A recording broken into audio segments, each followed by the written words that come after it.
What is happening, everybody? This is Ryan here with the Scale Up Show. I have a very special guest with me today. I have Jaeden Schafer. Jaeden is the host of AI Chat, which is a popular podcast with over 1 million listens. He's also the founder of Self-Pause, which is a wellness app with over 120K users, and is also the CEO of AI Box, not A Box. What the hell am I doing? AI Box, which specializes in no-code AI app development and marketplace solutions. So, Jaeden, welcome. Happy to have you on the show, man. Super excited to be here, Ryan. Yeah, dude.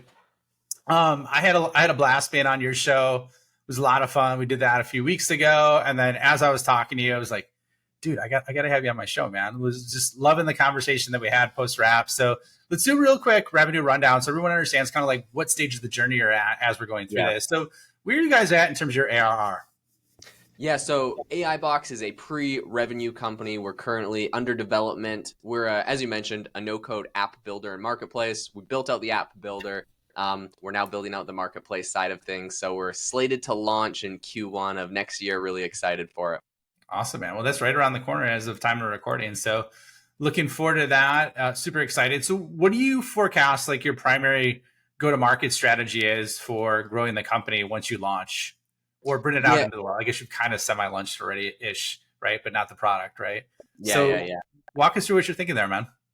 Yeah, so my background is in marketing. I taught advanced digital marketing at university, and I've been doing that in startups and software. So it's what I'm super passionate about. Of course, to this point, we have a wait list of around 2,500 companies that are ready to jump on the platform, including people from Ally Bank, Google, Atlassian, KPMG, a bunch of big companies. And I've done all of that just through my own podcast, essentially talking about it on there, and having people join the wait list. Post launch, I think from what I've seen with other software companies, if you want scale, of course, you have to do like the Google ads and the Facebook ads, and TikTok now is a big part of the mix. But what I'm like really excited about and where I've seen like really good bang for your buck is honestly through very targeted like influencer campaigns. So for me, I've seen the most success with my last startup, Self-Pause, through like YouTubers. Did a lot through YouTuber campaigns. And so I think for AI Box, it's going to be YouTubers, podcasters, TikTok, Instagram Reels, and kind of like that whole realm just does really, really well for conversions. Okay, that's awesome, man. And I want to dig into that because it's obviously very timely with everything that's happening right now. There's been massive changes to the social media algorithms actually over the last month or so from cross-platform from what I've seen. So it'll be interesting to dig into that. So let's get into that in a bit. So let's circle back. So keep that there, right, man? And then like real quick, just like how big is your team? And then are you bootstrapped or funded? Yeah, so earlier this year we raised like 100 grand. I mean, it's essentially just bootstrapped. Myself and the co-founder and our CTO work for pretty much free, just getting this thing built. We're doing a crowdfunding campaign on Republic right now, raised around $280,000 so far in our first couple weeks. So that will go towards development and whatnot. But yeah, at the moment, I mean, relatively bootstrapped. We have a small angel round that we did at the beginning. We have 6 of us that are currently, kind of actively working on it and building it and stuff. We've done a lot with contractors as well. So yeah, it's been a ton of fun. Okay, love that, man. So let's get into your story in terms of how you decided to create AI Box, right? And then the podcast as well. Like I know they're intertwined effectively, right? Or I don't know if it's chicken or the egg or the egg or the chicken. So why don't you walk us through that? Because that was something that I loved hearing, just kind of your breakdown when we talked about that before. Yeah, so I mean, the podcast very early on when we were starting AI Box at the beginning of the year, I talked to an investors kind of when we're starting to look for some angels, and they were like, "Yeah, I love what you're doing. You're gonna have a lot more success raising money if you like are famous on Twitter." And I'm like, I mean, like Twitter's not my like thing. I don't really know how to growth hack Twitter that much. And I'm like, well, I've done a bunch of podcasts, so I decided to start a podcast. And like part of the idea was I was like, well, maybe it's useful in that realm, but also I was like, it's good to kind of start building the community now, so that I have a group of people that I can, once we launch the platform, can talk to it about. And then the podcast just kind of exploded on its own. Last month we passed 1 million listens, so it just did really, really well. And it's essentially what we've used to help get the wait list and build the community and pretty much create everything we do have for AI Box. Okay. So that's fantastic. Love that concept. So walk us through that, like tactically, like how did you execute that? Like that's a very unique model, right? And like I see the value in it, right? Having a podcast. I love the concept of it. There's been a lot of different ways. And most people talk about like going the Twitter route or going the LinkedIn route. So yeah, so love to hear just kind of you deconstructing how you view it. If someone were trying to mimic a situation like that, right, which is hard to build an audience, how would you tactically execute that? Yeah, so the first thing I'll say is like you should focus on whatever platform you're most comfortable with and you most like use. Like personally, I have listened to podcasts for like I don't even know, like at least 10 years. I've been like addicted to them. And I've also been doing podcasting. So whatever area you like naturally are kind of inclined to consume the content, I say start with that platform because you're going to know it best. Like personally, I'm not on TikTok every day.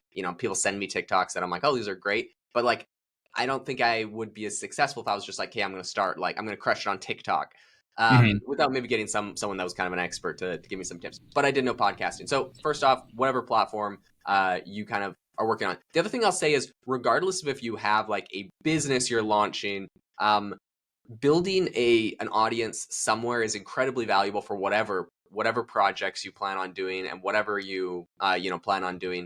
And I have a friend that he has a TikTok account called I think it's called AI Daddy, and he just does like educational AI stuff, and it's grown to over 120,000. He started it this year. It's grown to over 120,000 followers, and like that was like his area, and he crushed it. So find whatever area you have, but I think it's incredibly important to build an audience, regardless of what you're working on, because eventually it's going to be very, very useful.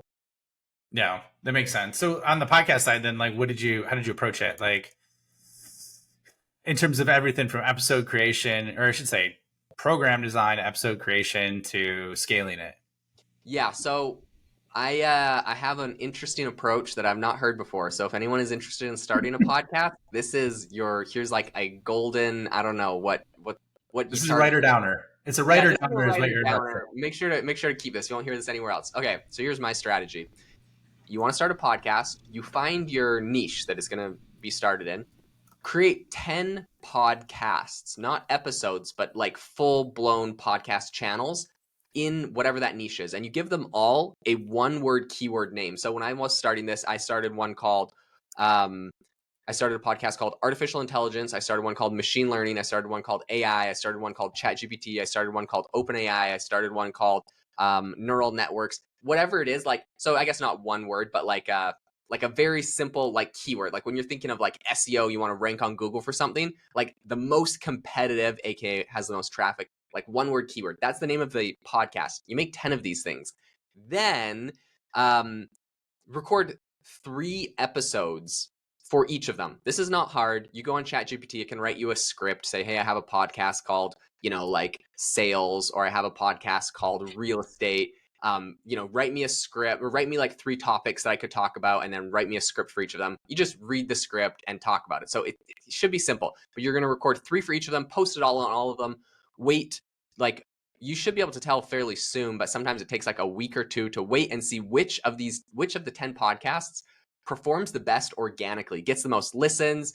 And then pretty much what I do is I just take the one that performed the best, double down, and just start cranking out a ton of content on there. I think in the world of algorithms, every platform, quantity is really important. Of course, like quality is important, yada yada. I know everyone's like quality is most important. Okay, but you can create the highest quality podcast and the highest quality video, whatever, and post it on a channel that just isn't in the algorithm, and it's just gonna flop. So I say, like, and I've even had this where I have the same video and I accidentally had my scheduler one time. I have a VA that schedules social media posts for me. He accidentally scheduled the same Instagram post 9 times in like 5 minutes. So just like boom, boom, boom, boom, boom, boom, just like went like the same one. And at first I was like, oh, this is so annoying. And then like one of the 9 got 1,500 likes, and the other ones were like 300 or 400 likes. And I was like, what the heck? So it's like in algorithm land, quantity is very important. So find whatever the lowest, I guess, barrier to entry type of content is that's still quality and still has good value. And just create a lot of it. And that it was my strategy with the podcast, and it worked great. I hit 1 million listens. So then, like, okay, so I love the concept of that because you put in the hard work, right? And it's funny because I've seen that, like, I shit you not, and I'm like, am I taking like social media is kind of an alien planet, you know, when you really look at it, and then the algorithms are like the brain of the alien planet because like I've posted like the same exact post and I've gotten like I don't know, 350,000 views on it and just engagement all over the place. People are loving it. And then I post it again and it's gotten like 5,000 views on it. I shit you not. Yeah. Right. Like, Yeah. so like there's definitely elements of what you're talking about. And, you know, obviously there's the title and everything else. So for those keywords, did you do a keyword research then to like find the top 10? Is that kind of what you did? Did you use like Yeah. Ahrefs or SEMrush or something like that? Yeah, you can use the one that I love is Answer the Public, which I think was just acquired by Neil Patel's company or whatever. But yeah, Answer the Public is cool. You throw in one keyword, so like AI or artificial intelligence or sales or real estate or whatever, and then it will give you like, this is actually really, really good. Once you find, okay, this is kind of step 2. Okay, Once you find the keyword that works best, it should be very intuitive. You shouldn't have to do too much research to find what the keywords are because it's like, it should be like very blunt and descriptive of exactly what like the quality or the content is. But once you pick the keyword, throw that keyword into Answer the Public, and it's going to give you like 300 of the most popularly Googled searches in relation to that keyword. Those should be your first 300 episodes, is discussing those topics, because you're guaranteed that's what people are searching for the most. So when people see those, they're like, that's the clickbait they want to, those are the answers they want, right? So I did that for mine. Originally I actually called my podcast ChatGPT. That was like the keyword that performed the best. That was the name of the podcast. Just ChatGPT. That was the podcast. That's it. ChatGPT. Yep, nothing else. And my first like 300, no, probably not 300. Maybe the first 100 episodes though were like, what is ChatGPT? How does ChatGPT work? What are the best prompts to use for ChatGPT? Who created ChatGPT? Like, it was just all the Answer the Public questions, and I would just literally take those, get ChatGPT to write like a script. I would kind of talk about it. At some point, it got to the point where there was a lot of other interesting things that weren't related to ChatGPT that were just kind of in the AI space. So I started bringing in AI news. Those episodes also did really good once I kind of built the audience. And so since then, the podcast has kind of taken a turn where it's now just me covering AI news and then interviewing like founders of AI companies at this point. Okay. Right on, man. So then did you like, how long did it take you from week 1, like from 0 to 1, like after that week? Like, what was the differential on the 10 pods, like for the one that hit? Yeah, I mean, so for the ChatGPT one, it was like at the beginning of the year. So obviously ChatGPT is like the hottest topic and everyone's trying to figure out how to use it. And I think it was like, like day 3 was like 300 listens or something. And I was like, okay, this one has definitely got legs. And so and it was like to the point where the more episodes I dumped on it, they just kept getting listens. It almost didn't change how much per episode the listen was. So some days I would literally like crank out like 10 episodes in one day just to see if I could. And, analytics were fantastic. Okay. So then what would you recommend as like phase 2 when we talk about scaling? So you got it nailed. You understand like your growth mechanism, and then how do you grow it? Well, you said your first 100 episodes or whatever with Answer the Public, but then like, how would you take it from there? How would you incorporate interviews? Because I know you do that as well, man. Yeah. I mean, I think at some point you got to really kind of, your podcast or your media channel, whatever it is, your TikTok, whatever, it gets big enough that like you have an audience other people want to leverage. And at that point, like when I do interviews and bring guests on, I can bring incredible guests like yourself on, because I can say, hey, look, I have 100,000 monthly listeners on, this specific topic that is applicable to you. I'd love to have you on. Right. And so then you can go get really high caliber guests where, I have seen like smaller media channels growth hack ways to get guests on without having like that. But it is like by far the easiest way for someone to be like, oh yeah, I want to get on your show or get on your channel, is like if you have some sort of like definitive statistics that you can tell them you're going to have a certain amount of viewers, right? With YouTube, it's very easy because you can see exactly how many views they get on their videos. Podcasts are harder because it's hard to know how many listens a podcast has. It's not really published anywhere. But yeah, it's essentially grow it to a point where you're seen as like credible, and then you can start getting on high caliber guests, which bring in their own listeners as well. Okay, makes a lot of sense. And then you just keep continuing kind of with that keyword research as the titles to escalate the views and things like that. Yeah, I mean, at this point, I just know what's going to be like the most clickbaity kind of, not like clickbaity, but really like, I'm talking about like, for me, it's easy. It's breaking news is what everyone's interested in anyways. This company just raised $100 million. That company just sold for $500 million. People are going to click on that and they're interested in it. I mean, I click on it and I'm interested in it, right? So that's kind of easy if you're doing the news angle. But if you're doing content angle, which I think is really important because that evergreen content stays for a long time, especially if you're going to cross promote it on YouTube or something, yeah, you could just keep doing the answer the public and kind of looking at what, other people in the space are talking about or discussing. And, people do like timely stuff as well. So mixing that okay. in there. So what's your take, man, on like YouTube and podcast? And then like, would you take the same approach with YouTube? Because I know you mentioned like, hey, our go-to-market's going to be running influencer campaigns, reels, and all those things. So like, how is that going to shift once you go to market? And are you going to leverage like YouTube with the YouTube podcast? I don't know if you've dabbled in that, like all that kind of stuff. Yeah. YouTube's awesome and it's an incredible channel. It's a unique algorithm. So like every once in a while when I have a handful of guests, I post it on my YouTube channel. I used to do YouTube back in the day. I kind of went through every social media platform and tried to crack it at some point. So like Pinterest, I got to like 1 million like viewers on Pinterest at one point. So I felt like I cracked it. I moved on. I kind of have shiny object syndrome in the sense that like I don't really want to be like the tactical person all the time, but if I can figure out the growth hack, then I get a VA to come and like manage it until an algorithm changes, which that also happens, right? So yeah, like I feel like I've kind of cracked like Instagram and Pinterest and podcasts. YouTube, I had a channel, I grew it to like 2,500 uh, listeners, which isn't that many, or like subscribers, which isn't that many, but like for YouTube, that's not it's YouTube's a heavy lift, but it's one of the most valuable platforms. So I definitely think it's one to focus on if someone's going to sit there and watch a video of you for 10 minutes. That's that's a solid audience. That being said, it's way more effort than, for example, a podcast that I could crank 10 of them out because it's just an audio file and it's like it takes no time to render and I don't really need someone to edit it. Now I have them, but in the past, like I could just do 10 episodes all by myself, and just run it through like an audio enhancer or something and it's good to go.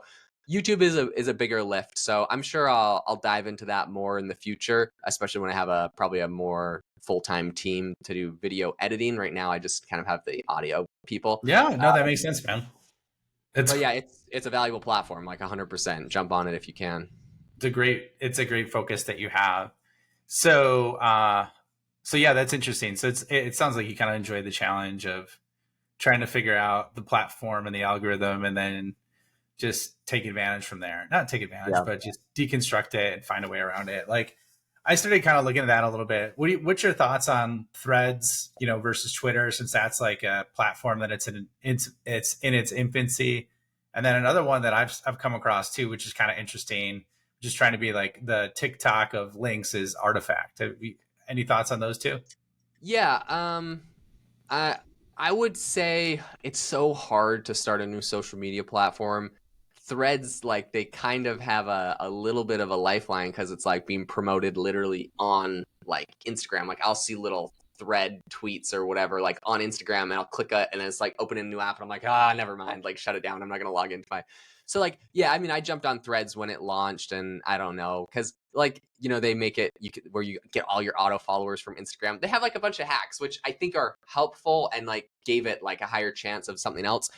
At the end of the day though, like I don't know. When I was on Threads, there was just like a whole bunch of like brands posting stuff, and I was just like, it's kind of cringy. I know I think it'll definitely keep an audience because there's a lot of like the moms of Instagram are like posting nice things and positive quotes. So I think there's like the space for that where some people might not be able to hack the wild west of Twitter or X. But at the end of the day, it's like X already has like such a network effect. The news is broken there. Like for me, it's indispensable for like staying up to date to the second on like the breaking news tech. Someone figured out this hack. They're not gonna go post that on Instagram. You know what I mean? So it's like for like the hacker and the tech community, it's not like it's a real competition. But I think for like the the moms and the influencers, maybe there's some sort of space that it will hold. Moms and influencers. So are you going, so when you roll with this, what's your next step, man? Like, you obviously scaled up the podcast. How are you going to take this to the next level when you launch next year?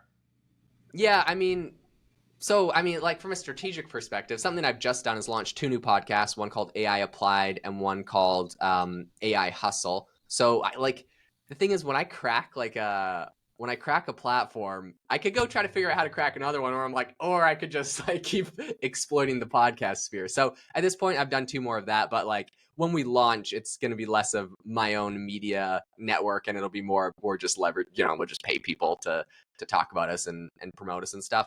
But yeah, I mean, in the meantime, a way to will quickly triple is essentially my AI chat one is like AI news. Started one called AI Applied about how to apply AI, and I have a co-host. It's Connor Grennan. He's the dean of NYU Stern School of Business Management.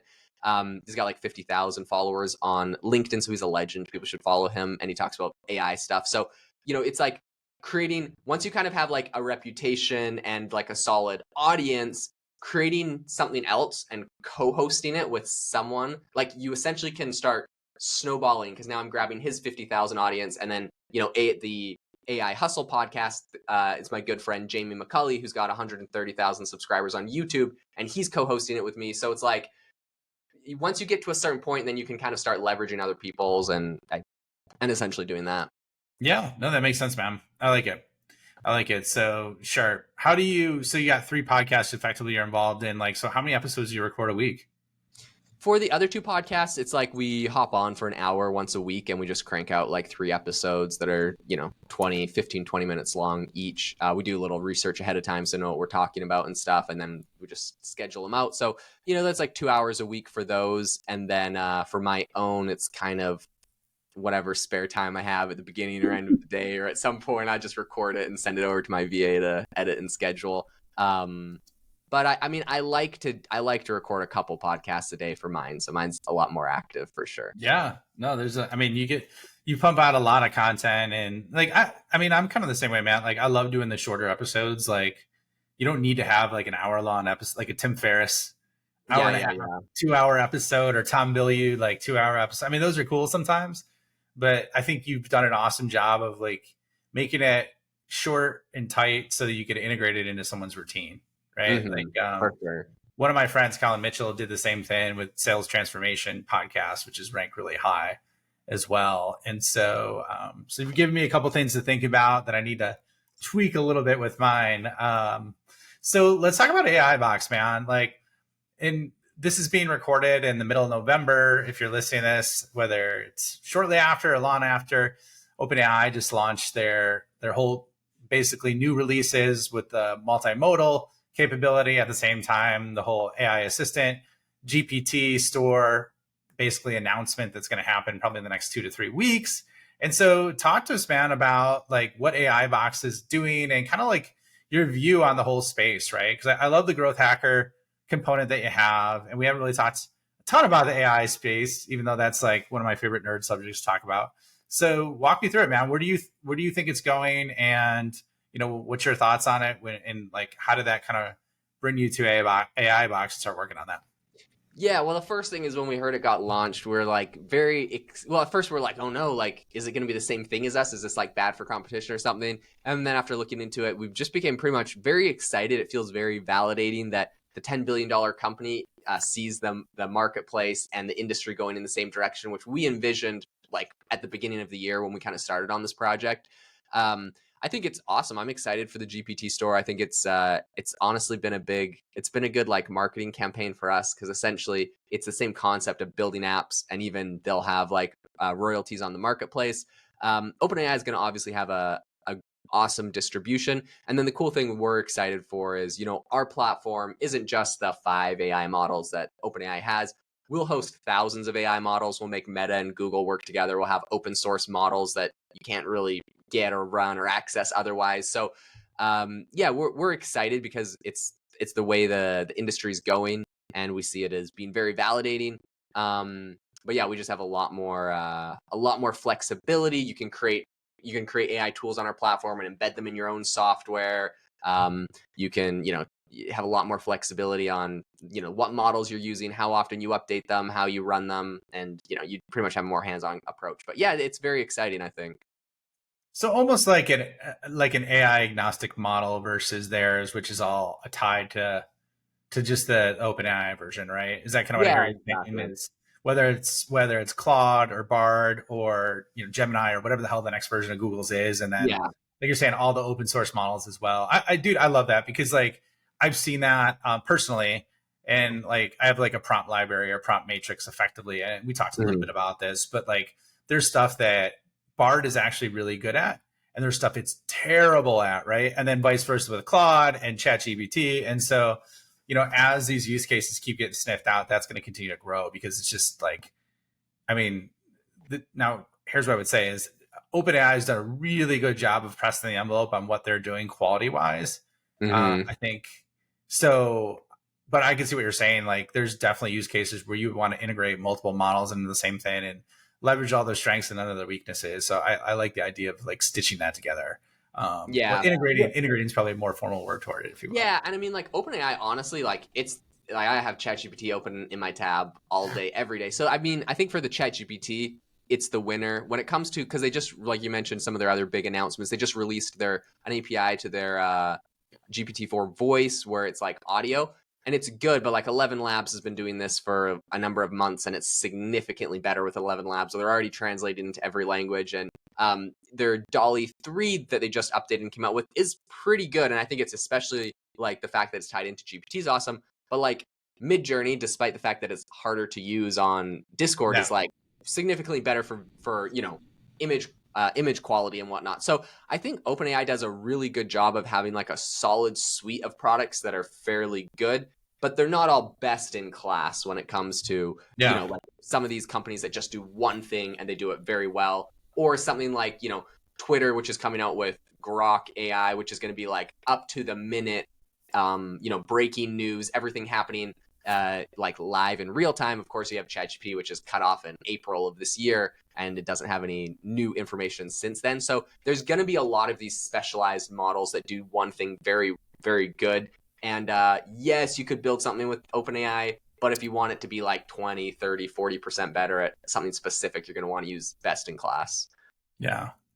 So that brings me to the technical aspect, man. Like how, like I know your background's marketing and you have been in tech before, but like when it came to the creation of this, right? Like the concept to idea or idea market fit to the actual development of the marketplace and of the no code enabler, like how did that all go down? We haven't really talked about that yet, which is pretty critical.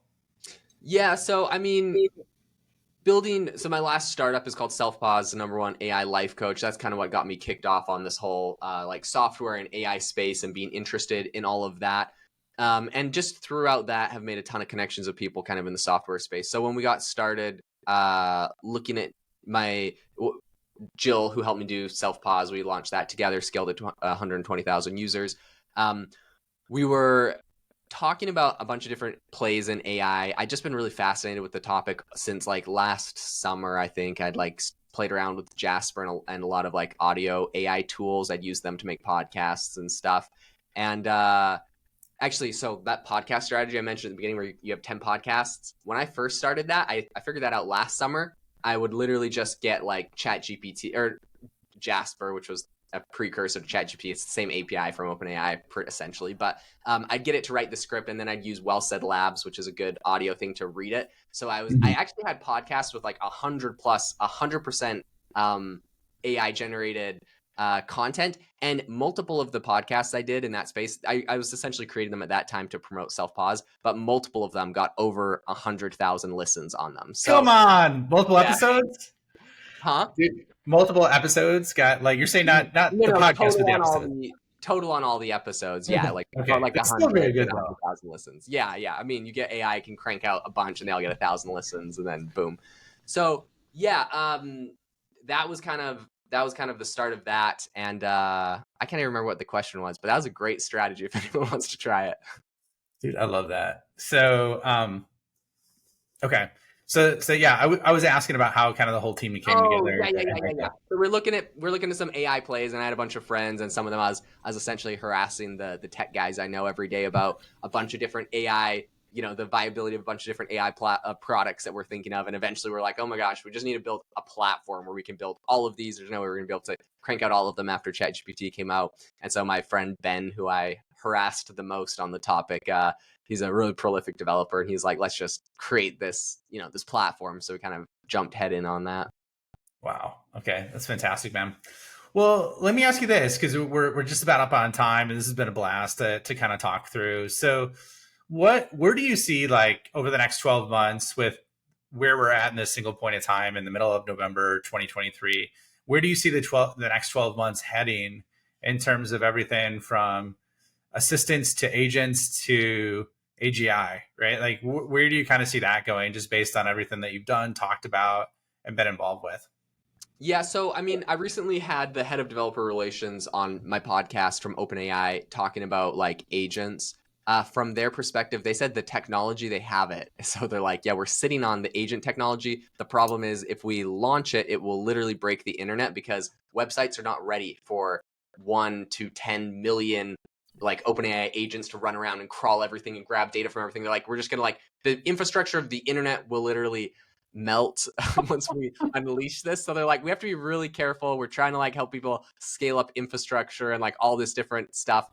So agents, like the capabilities are here. I would say get ready for that. That's going to be crazy. That's a big thing we're excited for with AI Box.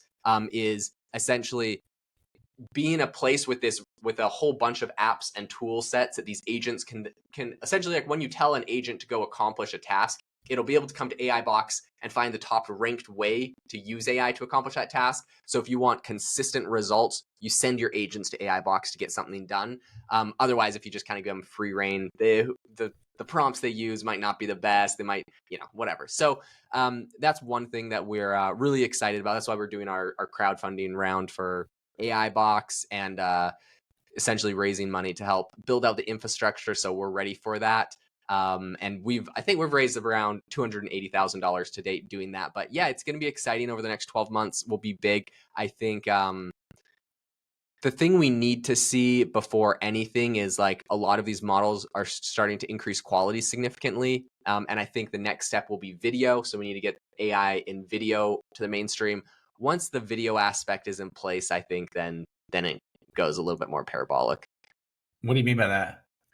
Like once video's down to a solid level, I just feel like it's going to completely change like content, the way we can like everything will be different in the way we consume content. Like Netflix is no longer you go there and watch a movie anymore. It's like you go to Netflix and you're like, hey, I want like a superhero movie with like these 5 actors playing like the main role. I'd like it to be like this and that, and like it'd be cool if like this is kind of the ending and these are my content. Like you just direct your own movie and it will just like throw it all together. And maybe the actors that you pick that get put in there, they get some sort of royalty for their likeness being used if they like, accept the terms or whatever from Netflix. Like there's going to be just crazy people's perceptions of reality. It's going to be insane. It's going to like, there's so many crazy implications with video. For example, like a courtroom, you show evidence of something happening, but it's just like an AI generated video. So like fake court data. There is going to be something that we like really have to look out for. There's just so many implications that I don't know if everyone's ready for them, but like they'll come sooner than I think. I think 12 months and we'll have very high quality video cracked. Interesting. Yeah.